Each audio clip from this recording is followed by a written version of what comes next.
Search করব।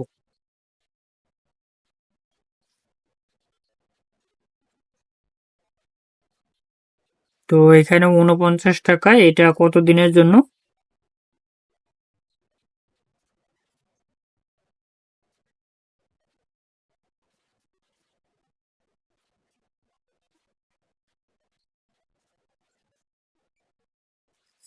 তো এখানে এটা বলা নেই যে কত দিনের জন্য, এখানে দেওয়া রয়েছে নিচে ১ বছরের মেয়াদ, ১ বছরের রিপ্লেসমেন্ট গ্যারান্টি।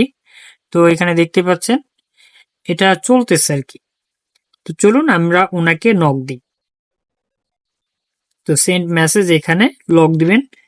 তো ওই যে প্রথমে এই মেসেজটা দিয়ে দিবেন, এই যে আমি এই মেসেজটা প্রথমে দিয়ে দিছি, এইখানে সেন্ড দিয়ে দিছি। ওকে, দেখি কোনো রিপ্লাই আসে কিনা।